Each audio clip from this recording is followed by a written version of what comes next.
The views and opinions expressed on this program do not reflect the company, owners, management, staff, clients, or partners.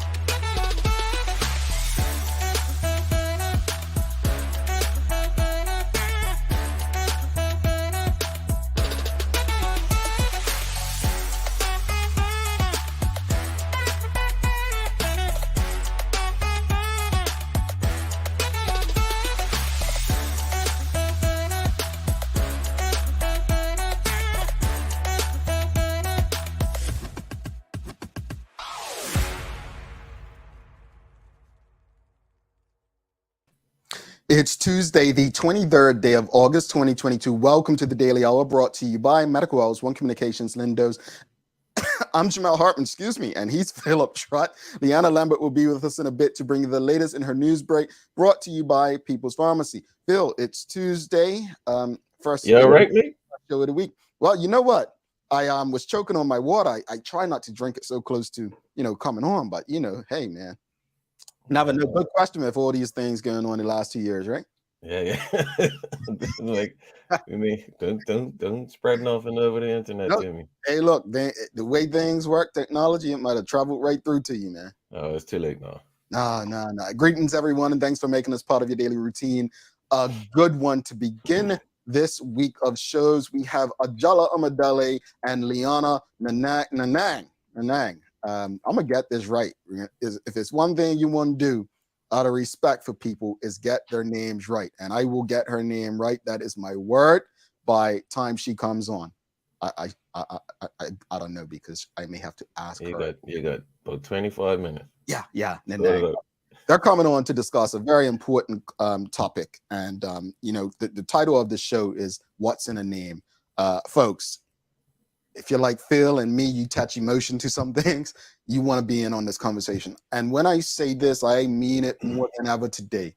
Share this episode with your friends and family. There are too many Smiths, Trotts, not too many Hartmans, but you get the point. Burgesses, Otto Bridges. Folks, I ain't never met somebody from the continent of Africa, West Africa in particular, with any of the last names that the majority of us carry. Never. Today's conversation, we're going to talk about what's in a name. The Daily Play is a remember when, so bit of history for Phil, bit of history for I ain't got my Bermuda trivia cards with me, so. Oh, yeah. I mean, I have a DAC here, but no, this is the cut match edition, actually. I have a DAC here, so that wouldn't have helped you, Phil. But look, let's get this conversation started. Happy to be back Tuesday, folks, and another weekend and more tragedy, Phil, unfortunately. And it looks like overnight we had another tragedy that I'm sure Liana will discuss in greater depth with you during her news break. But first, let's get into, over the weekend, there was a situation where it looks like it was a murder. A young man was stabbed to death. And one of the things I noticed this past weekend, Phil, I don't know if it was in your space as well, but there was not much conversation. I remember a murder would happen, it would be the topic of conversation, and we'd be discussing it all day, every day. When I say I was in so many conversations on the weekend and it literally did not come up, like I was like, hold on, we're discussing the government, we're discussing MP Famous's ridiculous posts, we're discussing this, that, and the other. We haven't mentioned there was a murder last night. Mm-hmm. I think it was almost a double murder, wasn't it? Phil? I think it was actually two guys attacked. Yeah. That's what I read. Yeah, but I guess the question of the morning, folks, to the audience, the question today is, how do we address the desensitization in our community? Because I think I'm guilty of it, Phil. I'm going to say it. I think I am guilty because you with me, I wouldn't stop talking. No, we need to find a way to fix this. We need to. It did not even trigger me the way it should, and I'm disappointed in myself for this very reason. You know me, it's all about, Black empowerment, making sure brothers understand there's another way. But even me, I need to find out the answer. I don't know if I need to go therapy to understand it, but how do we address the desensitization in our community with all the violence going on? I think one of the reasons we probably are desensitized is because we kind of look at these incidences as being targeted and not being random. So if it's not, if we feel like it, remember how you always used to say with the shootings, it was like only affecting the Black community, and so the white community didn't really. It was like, well, I'm not in danger, so I may not have as much to be worried about until it starts spilling over, right? I think we have, because I don't feel like I'm a target, and I'm you're certainly not a target, being in Florida, but I'm not a target. I don't feel like I'm a target, and a lot of people may not feel like they're a target, and so it feels like, well, I still, I'm okay. Yeah. I think it's not like our violence here isn't random. Like, it's not like, say, Jamaica, and I'm only saying Jamaica because I have family in Jamaica, but it's not like some areas in Jamaica you can walk outside and you may not come home. You know what I mean? Like, we don't really have that here. And so that, well, if we don't no, we may get there at this rate. I think that's the point, that from with the shootings only in the Black community, if we don't address it, it can spill over. And I think that's something. Well, for clarity, there have been a couple of murders. I believe one out Montiel some years ago, mistaken identity. Yeah. There have been some, but it was still targeted. Right. And they were going for someone and got someone. And I'm not saying that we don't have them. I'm just saying they're not prevalent like they. Yeah. And to Phil's point, folks, I think is that the reason you believe Bermudians are desensitized to these shootings? Do you feel like, well, they're targeting certain people? I'm not there. Because if that's the case, and I said it on this show numerous times, if that's the case, then we are treading very dangerously. Because if people think that they can get away with these sorts of crimes against people, people that they're targeting, don't think they won't do it to those who they're not targeting when they run out of food or money. We've got to address that. Like, we've got to figure out, what's the solution to this? I am concerned for Bermuda because I do feel like we have a desensitized community when it comes to the violence. Question of the morning: how do we address desensitization in our community when it comes to the violent crime? What are your thoughts, audience? What do we need to do?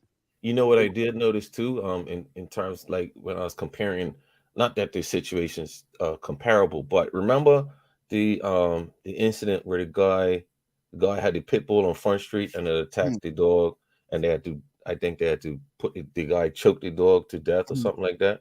There was more outrage about that than there was about this latest violence issue. And that's a good point.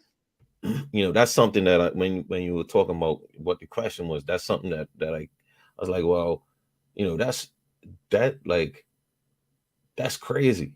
There was way more discussion about the dog. Why you didn't have to do that to the dog, and like you said, the conversations about over this last incident, man, it's been. Well, you bring up the question because I've said for ages that I think people value a dog more than black male life in particular in places like Bermuda. But I guess to answer the question, how do we address the desensitization in our community? Would the reaction or lack thereof be the same if it was a black woman, a white woman, a white woman, or a white male? Would the reaction necessarily be the same if it were one of those three? I don't think it will. You mean No, in terms of no, there being no reaction? no. Well, yeah, because Okay. there was a black woman murdered either last year or the year before, right? Yeah. And I believe there was outrage because people were shocked. It was the first time a woman was gunned down, and people were shocked. They were outraged. There's been no one convicted, or Right. at this point. And as I said to a former colleague of this show the other day, I said, my greatest concern is that it keeps happening, because as long as people feel like no one's facing consequences for these actions, they're gonna feel like they too can get away with it. I'm wondering if I'm wondering if we can, like, I don't know if we can become undesensitized, if that's the word.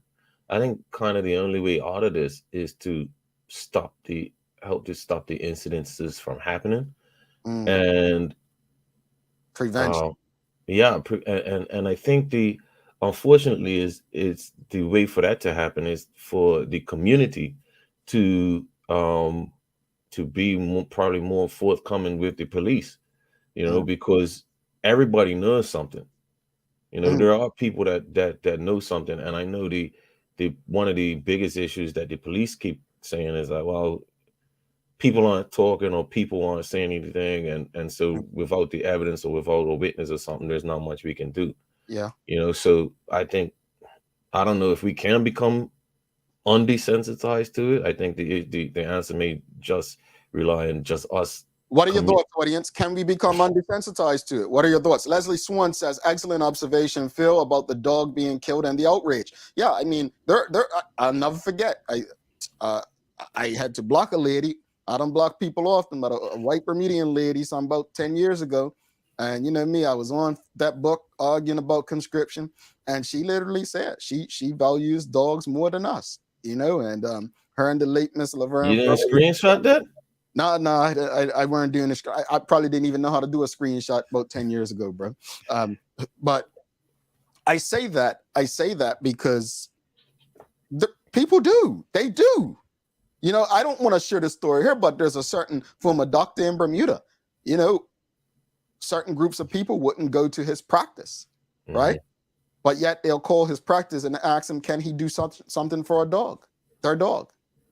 So hold up, we're not fit for you, but we're fit for your dog. Like, look, there are people who value animals more than certain groups of people.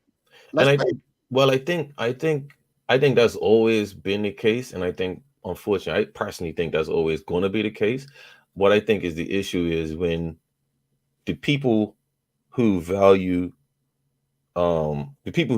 value Black lives and in particular the lives of Black men are the Black community. Oh yes, and I think, and that's the thing. Like, if let's say we started seeing dogs gunned down in Bermuda, right? Same number of Black males.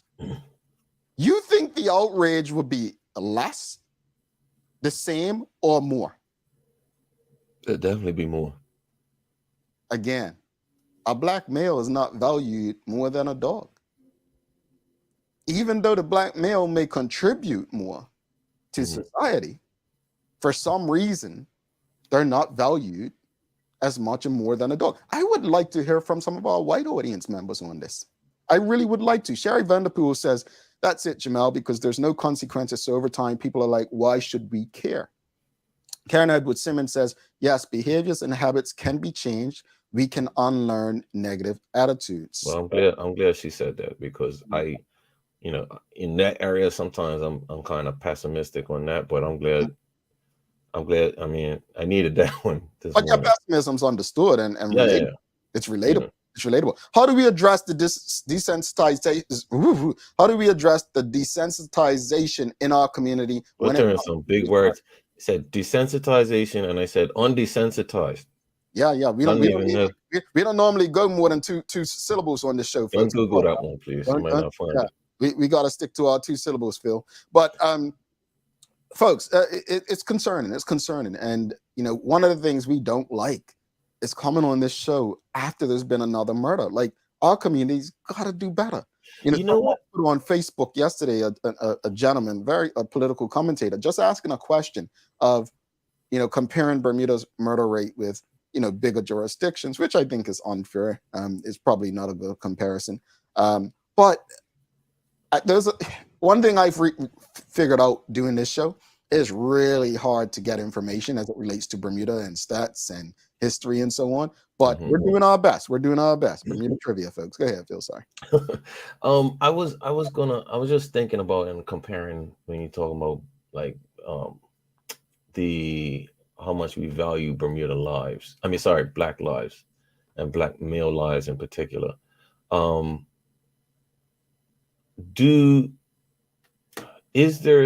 trying to figure out how, because what I'm trying to compare it to now is the conscription fight and the hard time you guys had of bringing people on board with the struggle for that.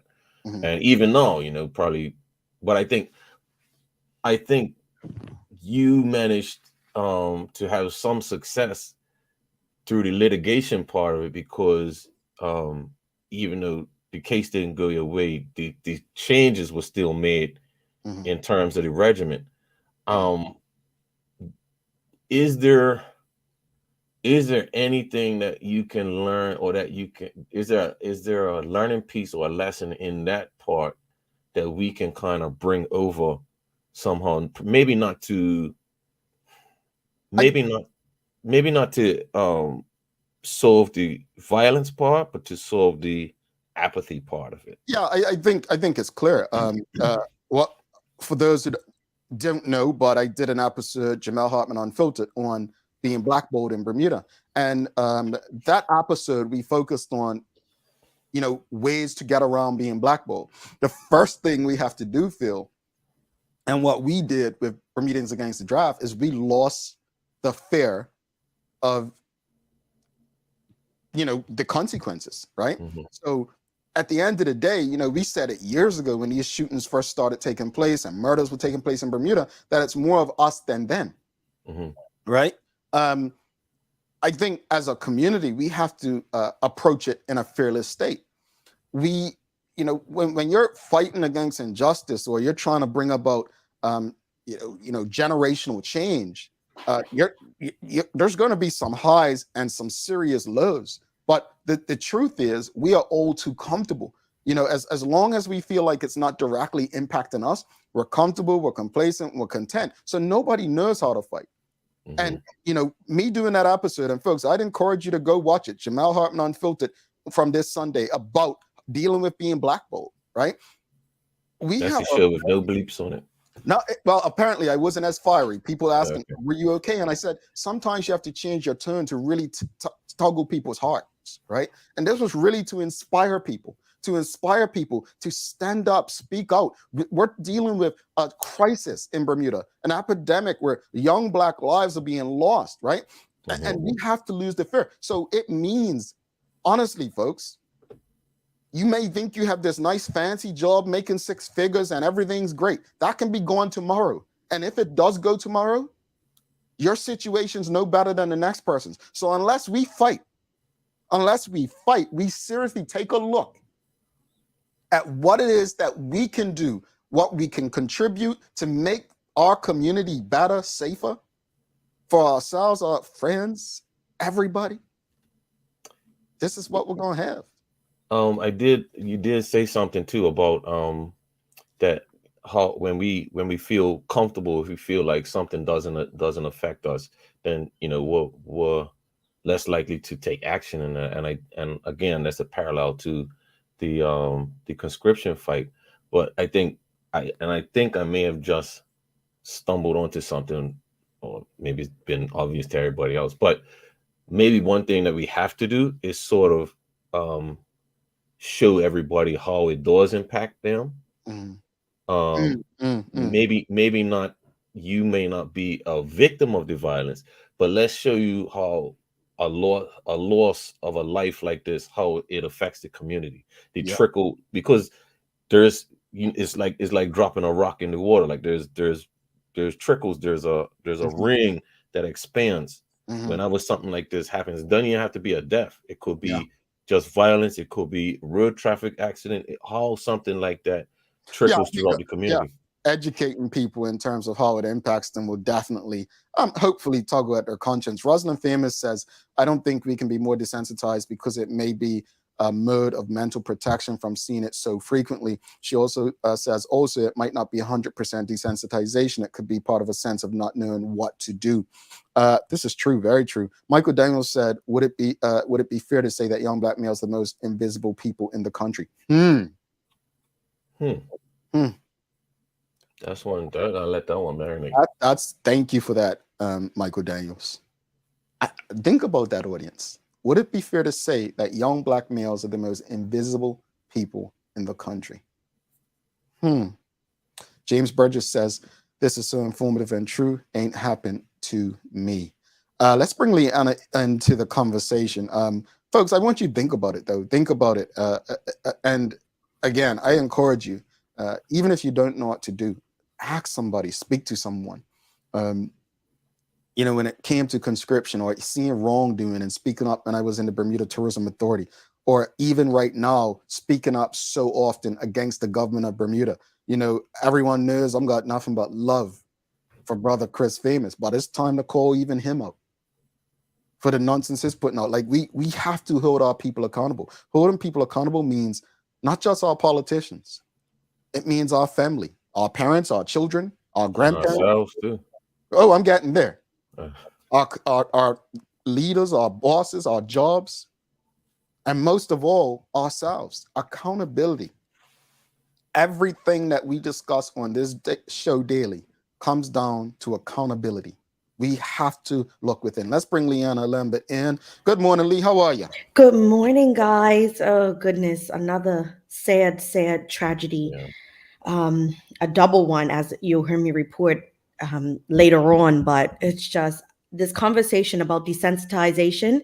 It's just something that I've been consistently feeling over the years as a reporter. Just not being able to connect anymore with this story, with the feeling of what's happening and constantly taking place on the island. It's just it's overwhelming, to be completely honest. Yeah, I wonder though. You make a good point to report on this, the mental impact it has. And I'm thinking, remember years ago we had a lot of policemen. I don't know if it's still the case. We used to have a lot of policemen and women imported from like the Caribbean and the UK. And I think to some, Bermuda was looked at as an easy policing job because they didn't have this level of violence and this kind of violence. I wonder if that's changed, even with reporting. Reporters used to come all the time from other spaces. And then someone brought it to me. There's a lack of local reporters now. Yeah. Does this impact people getting into the spaces? So good point, Liana, there. But definitely want to let you get into your news break. You ready? Yeah, let's do it. All right. Over to you, Lee.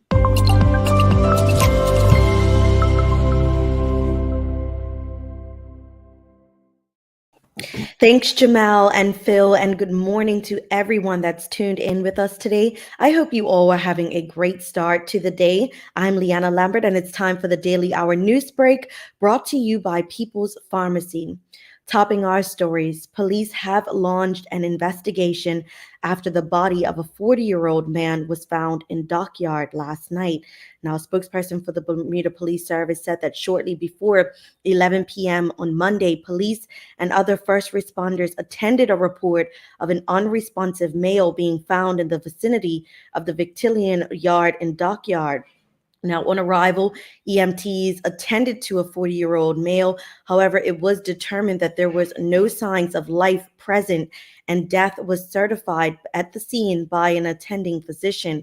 Now, police are appealing to anyone who may have been in the dockyard area and noticed anything unusual between 6 p.m. and 11 p.m. last evening to contact Inspector Clifford Roberts on 717-0590 or 211.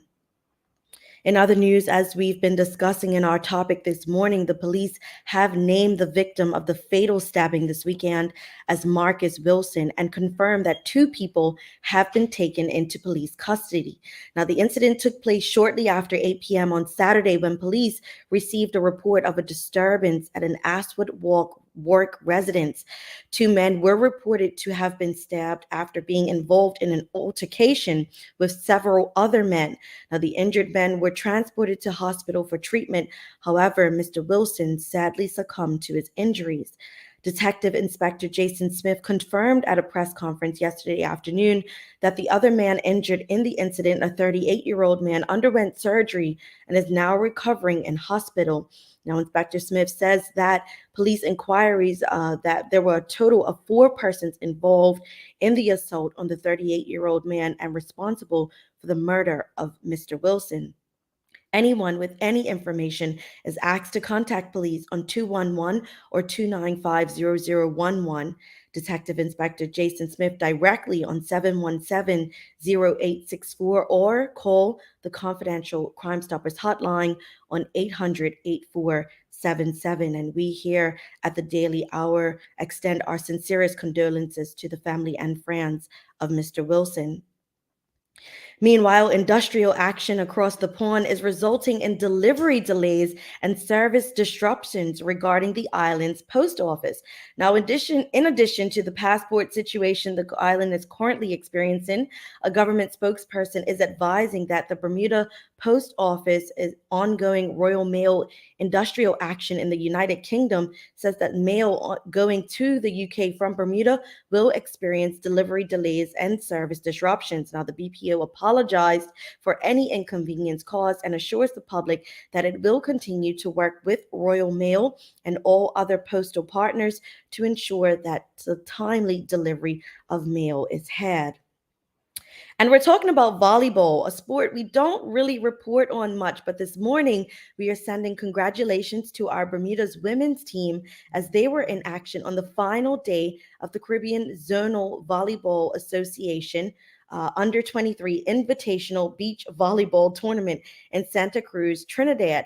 And they made a strong showing to win the bronze medal.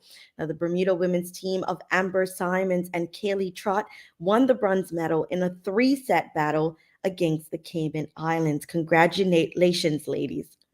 Taking a look at today's weather, we have a high near 87 and a low near 79 degrees. Today, we can expect a few showers around with a brighter afternoon that lies ahead. Now, a series of inverted troughs approach from the southeast, bringing partly cloudy skies at times with a few showers and light to moderate winds, increasing moderate by afternoon. Now, cloud will clear towards the afternoon, but increase once again overnight. Winds continue southerly, but tending southeasterly at times. The current humidity stands at 79%. That's all for our Daily Hour news break brought to you by People's Pharmacy. Now let's head back to Jamal and Phil in the studio for today's Daily Focus. All right. Thanks so much for that, Lee. Phil, what you got for us days of the year? All right. So today's day of the year, August 23rd, is UNESCO International Day for the Remembrance of the Slave Trade and its Abolition. On the night of the 22nd to the 23rd of August in 1791 in Saint-Domingue, the Republic of Haiti saw the beginning of the uprising that would play a crucial role in the abolition of the transatlantic slave trade. It's against this background that the International Day for the Remembrance of the Slave Trade and its Abolition is commemorated on the 23rd of August each year. Let's play an air horn for the Haitians. Yeah. Haitians Yes. showed us how to do it, and we ain't, well, Bermuda, we love you. Look, just want to give a quick shout out. My mom, first birthday after her death, she had a birthday on Saturday. So big up happy, Mama Hartman. Yeah. Yes, Mama Hartman. Hartman up there. And then, folks, not sure if you saw it, but only 2 people participated. If you want to win stuff on this show, you got to do things when we're not live. So if you go on our Facebook page, we'll probably give away something on Friday. But there was a picture. You'll have to look for it at this point. Friday was World Photography Day. We asked that you shared all your favorite photographs from your phone that you've taken on that post. Just go on our Facebook page, find a post in celebration of World Photography Day. Sure. And we'll have a vote off on the show. Us, internally. We will decide which photos will make the list on Friday's episode, and we'll share and we'll let you vote for them. Okay. We got any mugs in this contest? Yeah. Well, what's our prizes? What we winning? You know what? The reason I don't have a mug is gotta be because of that industrial action in the UK. That's a great segue. That's what it is. With that, we're gonna stick with that, folks. We've got a very important conversation coming up. The history of our names. Trott, Hartman, Lambert. We've got our friends, Ajala, Omodele, Liana, Nanang. Done. Look at you. I got it. Can we give you a round of applause this morning? Look at you. No, because I'm gonna forget it in a second. And you know how I am with names. Jamal. You know I try to get people's names right. So this is a stick one. So I hope that she holds me accountable when she comes on about the pronunciation of her name. Lee, we'll see you tomorrow. See you guys tomorrow. All right. Do not go anywhere. Liana Lambert, there will be back. Stick with us.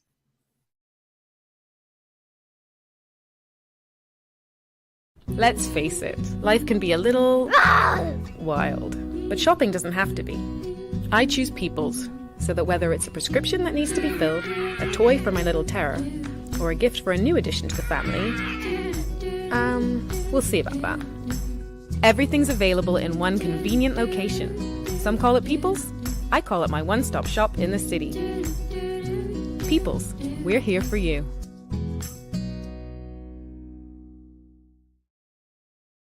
Welcome to the new bulk store, Lindo's Next Level. Wake up in the morning with enough coffee to keep you running throughout the entire day. Your pet at home deserves the best. Stock up on dog food to keep your puppy happy.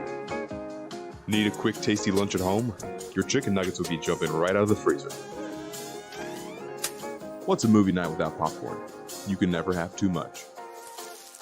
Lindo's Next Level. Why go anyplace else? Mom's celebrating her 70th birthday next month. Have you noticed her age is catching up with her? Yeah. Plus, she's having a hard time getting up and around like she's used to. I would sure hate to see her fall. At Medical House Limited, we can help make life situations easier. We have electric beds, motorized scooters, bath stools, walkers, you name it. Mom's been real good to us. We'll get her birthday and Christmas gifts from Medical House. Medical House has relocated next to the Dandy Town Field. Number 6 Bakery Lane, Pembroke. Telephone 292-3622. All righty, welcome back to the big show. Philip Trott, I'm Jamal Hartman. It's the Daily Hour brought to you by Medical House, One Communications, Lindo's, and People's Pharmacy. If you haven't already, please make sure you're subscribed on our website so you don't miss a chance for promotions, prizes, updates, and more. Also, if you're on the go and you can't watch us, you can still listen. Just download the BCG Radio app, available on both Android and Apple devices. And before we bring our guest on, I should have said that while Liana's going, I'm going to talk behind her back, but Phil's here. Liana and Phil and Larry, I'm putting Larry in here as well, right? These people, you all know me. I'm a non-affiliate right at this point. But they're Liverpool fans, and they run their mouth over and over and over. No. Okay, I'm exaggerating. Yeah. They like to say things here and there. Well, folks, let me just say this. I was waiting for him to say something yesterday. I mean, although I'm no longer affiliated with Manchester United, I thought they were going to say something. Nothing. Liana still hasn't said anything. At least Larry and Phil showed up and said, oh, I didn't think you cared anymore. And Larry, I mean, he's not even for Liverpool. He just likes to agitate me. But anyway, I just want to say it was interesting to see the way how silent Liverpool fans have been the last 24 hours after that Manchester United defeat. But we have guests coming on, Phil. What are you saying? So I can't. All right. Yeah. We can bring the guests in. Okay, cool. Let's bring our guests in. That's cool. Ajala, Omodele, and Liana Nanang. Welcome to the show and good morning, folks. How are you? Good morning. Very well, thanks. Good morning, you guys. I'm good. You see, what I did just now, I set him up. I had some interesting folks that were waiting, eager to get in this conversation. So I set him up where he couldn't even respond. That's called a filibuster, I think. Yeah. I'm learning this political stuff. But thank you both so much for doing this. There's stories. There are stories. Interestingly enough, your company Unstoried, but there are stories here that need to be told. There are stories that need to be discussed, stories that need to be shared. But as we get into it, the title of this show is What's in a Name? Folks want to know. Now, those who know you, Ajala, may have known you as Colin or Junior Birchall. Liana, people have known you as Liana Hall, daughter of the late, great Julian Hall. But just explain to people who may not know, why did you both decide to change your names? And how did you go about choosing the names that you have? And we'll start with you, Liana. Oh, I think you should start with Ajala because he changed it first, and mine let's a tie-in. So let's do that. Go ahead, Ajala. Okay. I didn't actually change my name. I claimed my name, and I think it's an important distinction to make because our names are actually rape names. They never belong to us. So the name Birchall came into my lineage through rape. It's a name that entered my bloodline as a result of the breaking into a Black woman's body by her enslaver rapist, Peter Birchall.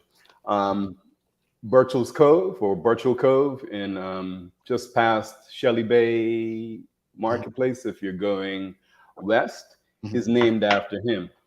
He is said to have been a master shipbuilder, which really means that he had brothers like me and you, enslaved Africans, working to build crafts for him. Anyway, he was married to Ruth Birchall, and the official historical record says that they had no children.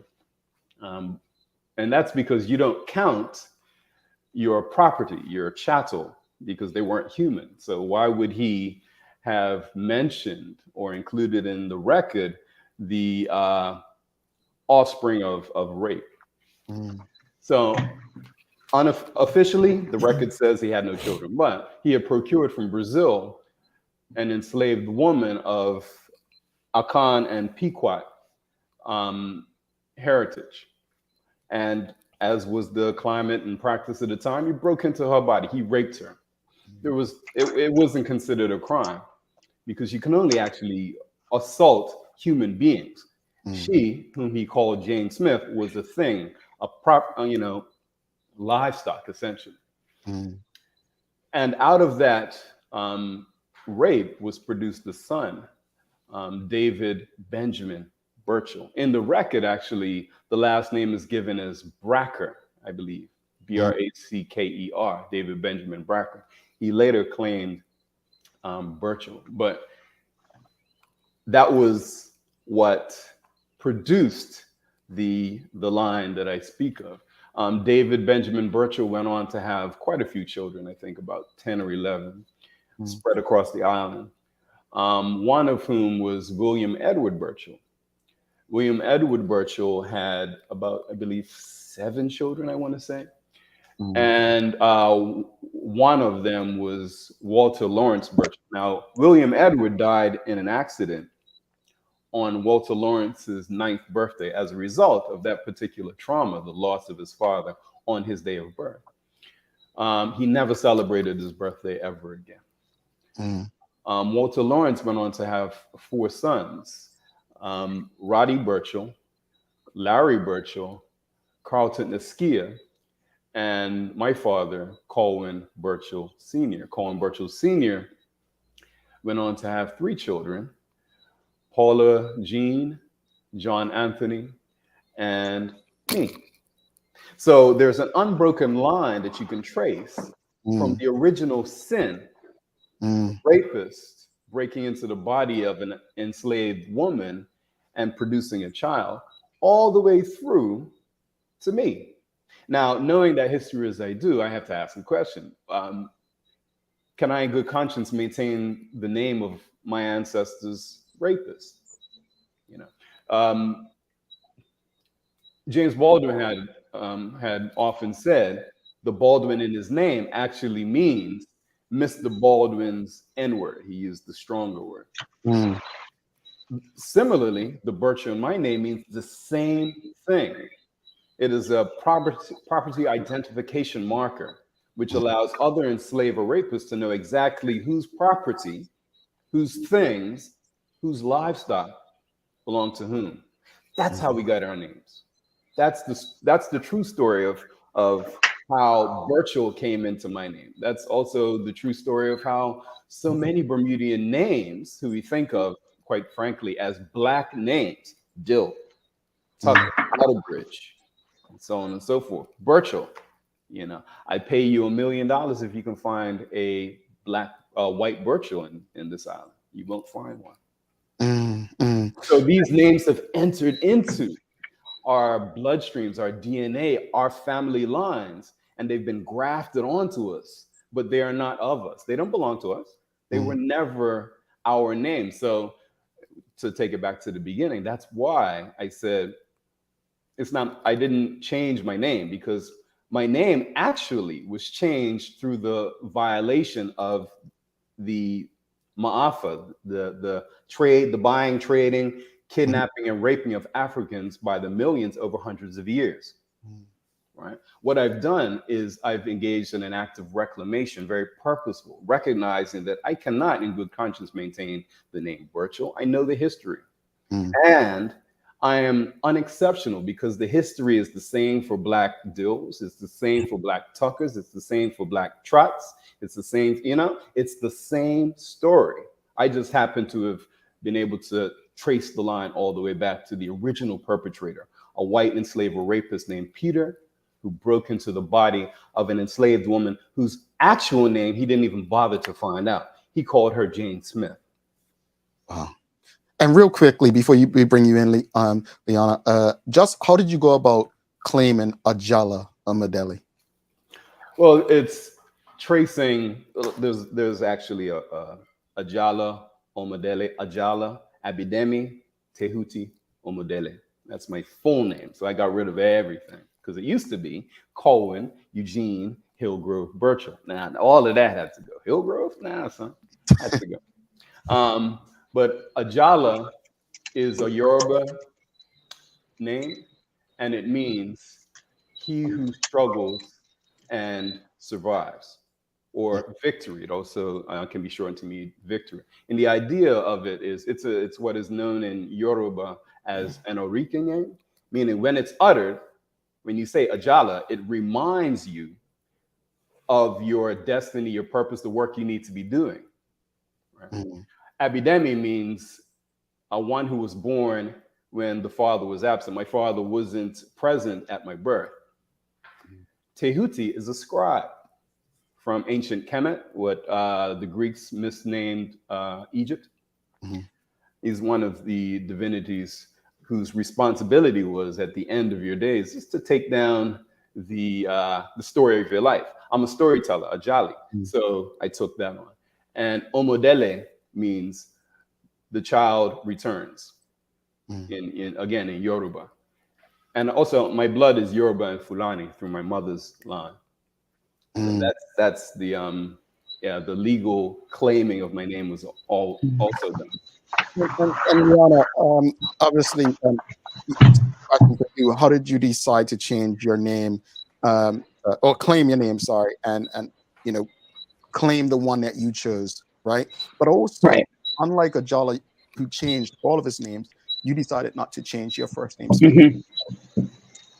So I'd always thought about changing my name as a teenager when I was first starting to act and to have a separate name. So Nanang, which you did get right on the second time around, so well done. Thank you. Is my grandmother's maiden name. My grandmother is a Iban Malaysian, which is the indigenous people of northern Borneo. And I'd always used it as a way to separate sort of what I was doing professionally with what I wanted to do arts wise. So it was always kind of in the back of my head to change it. And then when my dad died when I was 24, as you know, you've just lost your mother. It was unbearable grief. My father was the greatest influence in my life. I think he influenced a lot of people, and he was this giant of a man, both in our home and out in Bermuda and in the world. And I didn't want to sever anything that kept us tied together. So that idea kind of went away. I was just like, yeah, I'm whole. And I kind of just held that, and I didn't really think that much of it after that point. And when Ajala and I first started seeing each other and we'd talk about it, and I'd say, but I I still have my connection with my dad. And he never pushed it. It was always like, this is this decision I made for myself. And what happened was it's now been 13 years since my dad died. And over that time, I've done a lot of healing. A lot of the conversation you were having beforehand, I had to mute because I was having a trauma response to the discussion of violence. And I think sometimes we think what is desensitization is actually a trauma response.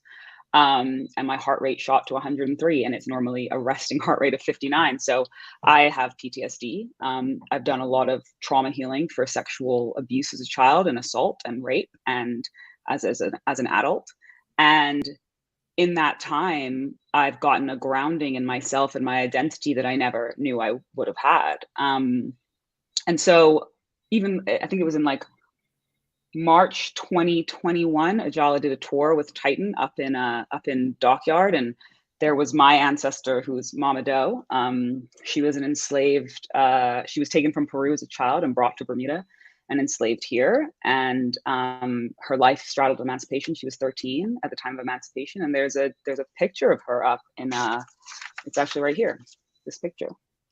And this is up of her. And in front of that, and he was talking about something else, he was telling the story of his name, just as he told it today. And something changed in me. And I was like, can I, as a rape survivor myself, really keep these names? And the interesting thing about my father's name is Hall was not his last name his entire life. Hall, he was born of Phillips, which was his mother's maiden name. His parents got married and he became a Dill, which was his father's name. And then when his parents divorced, he was adopted by his stepfather and became a Hall. So even my father had 3 last names his whole life. I didn't change my first names or my middle names because they mean a lot to me and my family. Like Liana was very carefully chosen. It was because I was supposed to be a boy and called Julian, and I wasn't a boy, I was a girl.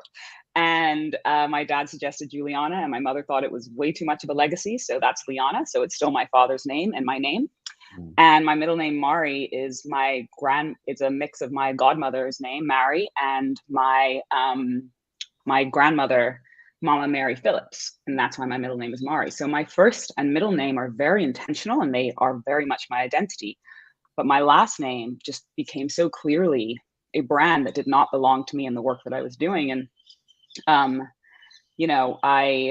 chose, because I am fortunate in that, like, I have an indigenous name, and colonization has happened all over the world and rape has happened all over the world, but I have an unbroken line of the name Nanang. And it's actually it was my great grandfather's first name. He'd have a Christian first name, which was Martin, an Iban first name, which was Nanang.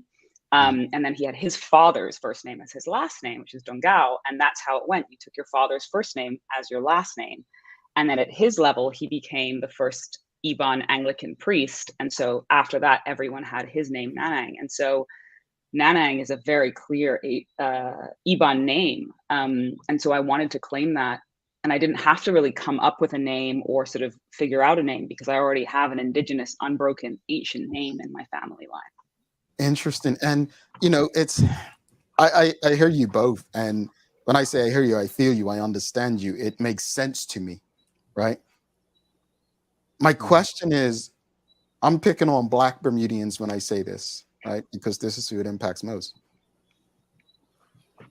They don't care enough about themselves, it seems, and I'm just speaking from experience. Regardless, we can see what we fight for, over what we fought for over the years recently. They don't care enough about them, and let me explain that for people who want to run with things and clip things. I don't think they care enough about themselves the way that the country is run, whether it's politics, the violence, so on. I think we are very comfortable and complacent people. In saying that, why should people care about their last names? Like you just said, Dills, Trutz, there's Otterbridges, there's Smiths, there's Gibbons. Oh, don't get me with the Smiths, 15 Smiths in a room, none related, right? But it was something that they carried with pride. Why should they care enough to say, you know what? Because to me, you all make so much sense. To me, it's something that everyone should be probably saying, yo, like, imagine in 2022, a woman being raped, Right now, we're dealing with in the U.S. with the abortion situation, where they're basically being told in many states now, even if you're raped, you've got to have this baby, and then someone will adopt it. That's pretty much almost similar. If we really think about it consciously, it's almost similar, where a child is coming into this world and being given a name, not a choice by the woman. But why should Bermudians care? Why should Black people care enough to want to understand, take in what you're saying, and do something about it? I'm going to jump in. I don't think, and as it goes to what I said before, I don't think it's that we don't care. I think we have generations of trauma. And this is part of that trauma. You can't have had rape through your family in that way and not have that in the tissue and the blood and the bone. And we are in survival mode. So what I think sometimes looks like comfort and complacency is fear. And on top of that, I don't know if like the issue, I think what I've noticed with Ajala and I, well, firstly, it's expensive to change your name. I did it all myself because I have a legal background, but even then it was like nearly $500 just with all the fees, and it's complicated and it's difficult and it's bureaucratic, and then you have to change everything. And there's a severing, and Ajala didn't notice it, I think, because it was on his side, but there's xenophobia here in Bermuda amongst Black Bermudians. And it's not actually xenophobia, it's anti-Blackness that has permeated us. So when I saw what would happen and how he'd be treated if people didn't hear him or see him or understand he was Bermudian and they thought he was a Nigerian, I'd go to pick up papers for him, or there's something and I've called, and I just see the difference. And I see the difference with me too, from when my last name was Hall, a very clear, recognizable Bermudian name, to now Nanang. And, you know, that goes to how we treat, because essentially my name sounds Filipino. And so how we also treat Filipino guest workers, you know, I get that now. It's like an experience I didn't have before, but I now get just if my name comes up. And that's a conversation people don't want to have. But in the end, all of that is based, everything we talk about, from gun violence to domestic violence to xenophobia, it is all rooted in anti-Blackness. It's even from, you know, when West Indians, and it's still, we have colorism still today, but for sure, like when I was younger, when Ajala was younger, his mother's Bajan, the amount of like anti-Blackness about people from the West Indies and how we're Bermudian. And again, what's the pride in lightness or looking more Bermudian? Well, that's just because there's more rape in our lines, because our landlords were here. They were not absentee landlords. But even today in the United States, there was a study from like 2016, and no matter the complexion of the person, generally all African Americans, even if they're like Black parent, Black parent, Black parent, Black parent, have 16.7% white or Caucasian in their genetics, which means that rape was so pervasive and so constant that it was inescapable. And so when we sit there and we say, why aren't we doing this? And why aren't we standing up for that? We have all of this trauma compounded that we haven't had the opportunity to face. And then we have a pandemic. There's so much trauma that we have not addressed, that the fear comes up and people shut down. Yeah. Did you want to add anything to that, Ajala? Yeah, I would co-sign everything she said. We are grappling with hundreds of years of trauma that still manifests in our behaviors today. And so we've grown and developed around the trauma. You know, it's one of the reasons we beat our kids, right? And claim that it's a white thing to not beat your kids, to treat them with love and respect and gentleness. How did that become a white thing? And how did beating Black children become what we do to keep them in line? Keep them in line for whom? So there's trauma that we have yet to grapple with and to really understand, or how is it that we got to be the way we are, you know? And it's definitely something that has to be reckoned with before we can even begin to understand what's happening with metronomic regularity in our streets. Phil? I'm like, this is heavy, but I'm glad you guys are sharing your experiences, especially with how people have, you know, treated you since you've claimed the names that you chose. Liana, you actually answered a lot of my first question I was going to ask, had to do with any feelings of confliction that you had separating your name, separating yourself from the whole name. You answered that. You could touch on that again if you like. But the second part of my question was just what do you think your father would say about you deciding to claim your original name? It's interesting because there was a lot of conflict, and when you have to put it in the paper that you're changing your name, and someone called my aunt and was like, "What's happening?" As though it was me disowning my family. And it was not. I am, my family's family. And interestingly, when my mother remarried, she remarried a Hall. So like we have Hall upon Hall upon Hall. His children are Hall. There is so much Hall in my family. And I'm like the kind of the outlier. And so, but I actually, part of this journey for me has been starting to meditate more and to talk to my father more. I talk to my father so much now in a way that he is so present for me, and tapping into ancestral spirituality and those spiritual practices.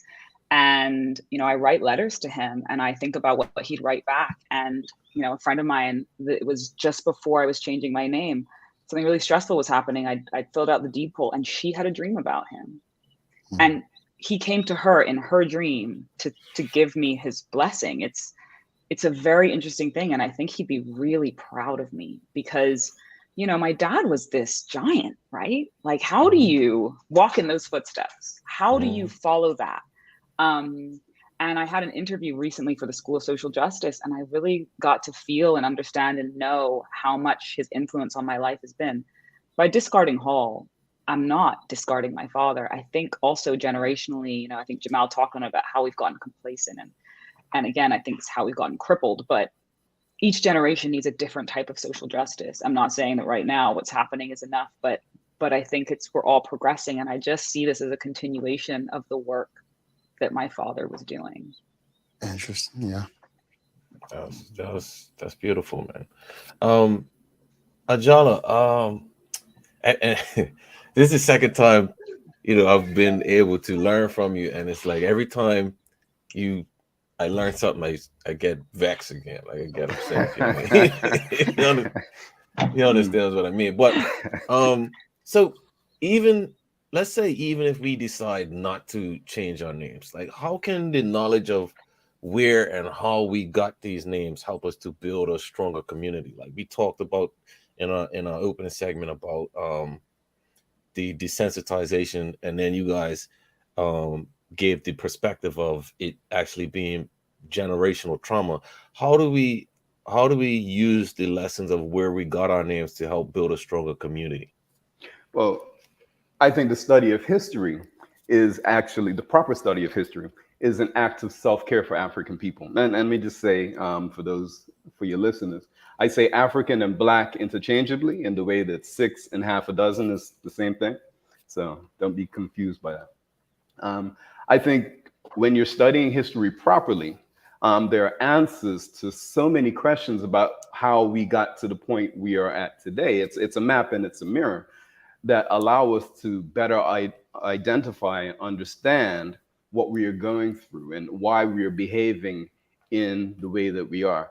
I think it's important that we look at history and the study of history as an act of self-care, an act of bringing clarity to how we see the world, how we see ourselves in the world as well. So that for me is a critical point. Even if you don't claim your name, that's not the point, but you do have to understand how you, the collective you, as African people, you got to be in the place that we are. And also through studying history, starting to tap into the healing modalities that our ancestors made use of in order to get them through the particular trying times that they face. All right. Got a few questions from the audience that I want to go to before we get to our last one. And if we can be as concise as possible. Rosalind Famous is asking, Ajala, what has been the mental effect of claiming your name? How liberating has it been? Incredibly liberating. Just to cast, I feel lighter. I feel more authentic, because Cole and Virtual, we are people who cannot be identified by their names. like Chris Smith. That takes you back to Europe, but we're talking about a Black person. Yeah? How many James Trotts are there out there? All of these Black folk, but the names don't belong to them. So for me, it's cleansing. It's definitely cleansing. I feel lighter. I feel truer to who I am as an African person. I was never Colin Birchall. That was a brand that was affixed to my skin, to my lineage, if you will. And it's a brand that I wholeheartedly and completely reject. All right. Got a question from Sean DeShields asking, would you agree or disagree that much of what you're discussing regarding names is aligned with the thinking of Steve Levitt's book entitled Freakonomics? Never read Freakonomics, so I can't speak on that. Yeah. All right. One last question on my end is, if someone wanted to learn more about the history of names in Bermuda, or how they should go about it, or even get in touch with you guys, because obviously there's a story or from Unstoried, right? How can they go about it? And what's the full scope of Unstoried as it relates to what we're discussing here? So the first part of that is about doing your own research at the archives, which is wonderful. You can find so much in there. It's like a treasure trove. I saw the original slave registry, the manumission records. It's absolutely an incredible resource, and it must be. Every Bermudian should go. Everyone. And the second part is, our company, we have two parts of it. So Unstoried, we're making books and films that educate, entertain, and empower people of the global majority, which is people of color, right? We call ourselves people of color, but we are people of the global majority. We're not a minority in this world, but we're treated that way. And the other part of Unstoried is it's a for good for profit. So once we're in a place of profit, we're going to be funding free healing centers for Black and brown people as we recover from trauma, which includes mental illness and addiction. Like there can't be one without the other. Stories heal, and when we heal, we can tell our stories. So that's one part. That's the major part of the company. And then Unchained on the Rock is another, which we've just launched. We've just launched an Instagram page, and that's our place where we're going to be giving a lot of stories around the history of both Bermudians and Bermuda and Black history in the Atlantic Basin. So like the stories of African people and liberation and Black liberation in and around the Atlantic Basin. So that's our local part, which is very Bermuda based and beyond. So Bermuda, the Caribbean, Pan-Caribbean, Pan-African. And then Unstoried, which is a much bigger entity, which we based out of Bermuda, that we're currently fundraising for. And we have our first book coming out in February 2024. So, and that's being released internationally, which is really exciting. We're out of time, but I definitely want to bring you guys back very soon, because I feel like there's so much more to discuss in terms of just general history. There's not enough time to really, in this show, to get to the beyond the surface. We're having a surface level conversation today, and so definitely hope that we can get you back on when you're available. But before you go, I want you to leave the audience with something, because there are people who will tune in, and again, based on our community, in one ear of the other, and we'll just go back to our normal lives, meet you at the bar for a shot tonight. And it's just something that people don't take on. What would you say to those who consciences has been pricked today? And again, I appreciate your honesty about the process and the cost and all of that, but what would you say to someone who's considering something like this, or someone who's, someone in the audience just said, I think it was Traveling Trotty, said, thank you very much, Liana and Ajala, for sharing this conversation. Makes one reflect on their own name. What would you say to someone who's reflecting right now and thinking about this? I would say to follow the journey home, because part of the healing work is asking those questions and reflecting and meditating on how you got the name that you have. And again, ask yourself, can I in good conscience maintain this name? Not saying that everybody needs to claim their name as I did, as Liana did, but just to engage in the process of self-reflection, of questioning and asking yourselves these questions, and then tracing the history back and seeing who you are beyond the brand. I think that's important. And for us, our name claim is definitely part of our journey of reclamation as African, as indigenous peoples to this planet. One last question before you go from the audience. Manuela John is asking, do you have children? Do they carry your new surname? Excellent question. I do have two sons, Ajani and Amari, but they were born like one's 18 and the other's 14. And so, no, they carry their mother's last name, whose history with her last name is far different from mine. But they do not carry my last name now. All righty. Ajala, Liana, thank you so much for taking the time to engage with our audience. We definitely, like I said, want to continue this conversation. We need to continue this conversation. And thank you for correcting, that content and comfort. It's trauma. It's trauma. It's undealt with trauma in our community. And thank you for addressing that, per se, on this show. So let's keep in touch.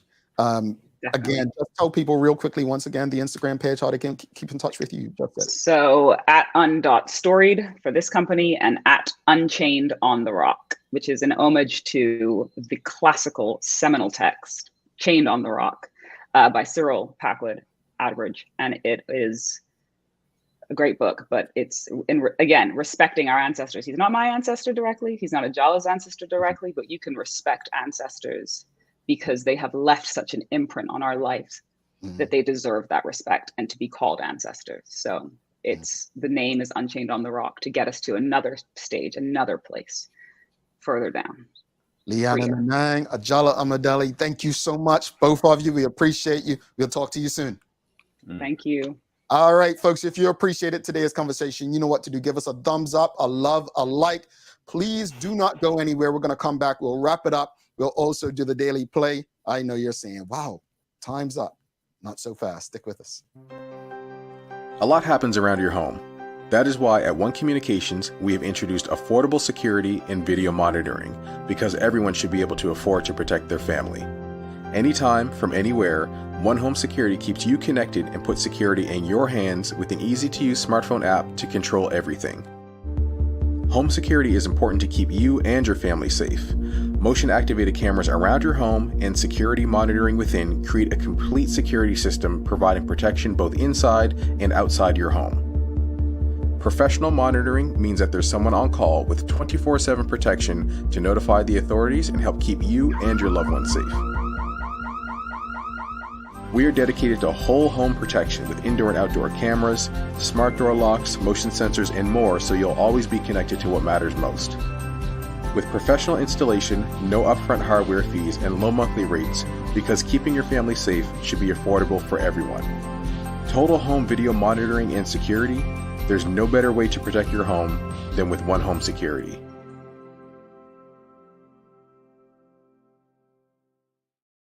All right, welcome back to the big show. Philip Trutt, Jamel Hartman. Thanks again to One Communications, Medical House, Lindos, and People's Pharmacy. Again, if you appreciated today's conversation, give us a love, like, share these conversations. This is the kind of, these are the kind of conversations you must share with your friends, your family, your colleagues. And folks, as Mark Arthur C. Phillips is saying, don't forget to subscribe and hit the notification bell on YouTube. Subscribe for more conversations like this. If you want them to come back and go more in depth, like I said, that was surface level.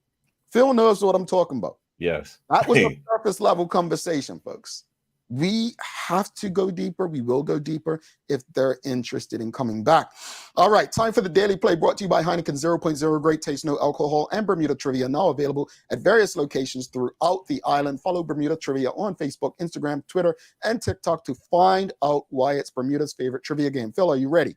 No, but go ahead. All right, he's not ready, but here we go. It's a remember when. The death penalty was abolished in Bermuda in 1999, but prior to this, a referendum was held in which the Bermudian people voted in favor 79%. What year was that referendum held? I don't know. 1985? Close. Help him out, folks. 83? Okay, we're going to do 81, 82, 83. 84, 85, 86, 87, 88, 89. It was 1990, Phil. I said 85, you were close, and you just stuck with the 80s. Oh, that's what it's... Anyway, wow. 1990. The audience got it. 1990. Folks, real quick question as Phil and I wrap it up. Yes or no? Would you be interested in changing your name based on it's not ours. Our names are not ours. But would you, based on this conversation, would you be interested in changing your name? Again, if you haven't already, make sure you're subscribed to our website. Make sure you're subscribed to our YouTube channel. And if you haven't already, make sure you're signed up for the TDH community, which you can do on our website. If you're not, I'm not quite sure why you aren't, but those who are, they can brag to you a bit later. Phil, let's wrap it up. Final thoughts on the desensitization and then the conversation with Ajala and Liana. Well, I guess it's not desensitization anymore, is it? It's trauma. Yeah. It's undealt with trauma. And I'm glad, I'm very grateful for the two of them pointing it out. And being so open and vulnerable with their experiences, especially Liana. So I guess, one of the things is identifying, when you talk about addiction or whatever, identifying that you have a problem. So I think we've identified that there is some trauma that we need to deal with. I don't know how to deal with that, but I think the first step to dealing with that is probably through more education about our own history. And I think our own names is a great place to start that sort of education. Yeah. I'll say this much. You're right. And I love to be corrected with brilliance and, intellect. It is trauma. Our community has a lot of trauma that it's dealing with. The problem is, we're not dealing with it. We're not getting therapy. We seem as if we're opposed to therapy. We need some healing. We need healing for sure. The question was asking people whether or not they'd consider changing the name. Carla John said yes. Nicole Walker says have thought about it. Jamaica Smith, yes. Renee Simmons says, I would encourage research. And Rashida Godwin says, absolutely. Michelle White says, yes, but as a mature person, there's so much red tape, pension, and personal history, exactly to talk to. Yes. And that's why I was appreciated her directness and honesty. As Charlene tried to say, and folks, there was a photo competition on our Facebook page on the weekend. It was World Photography Day last week, Friday. So if you go on our page and you find a post and you share one of your favorite photos that you've taken of Bermuda, one of your favorite that you've taken that's in your phone, share it. We'll have a vote off this Friday for the winner. And so make sure you participate. Phil, any daily inspiration for us? I do, man. In the theme of today. So remember the first time that I heard Ajala speak, we learned about the Sankofa bird. And Sankofa means go back and fetch what was lost, right? So my inspiration for today is African saying, always remember the past, for therein lies the future. If forgotten, we are destined to repeat it. Yeah. Thought that was timely. Destined to repeat it. I appreciate that one.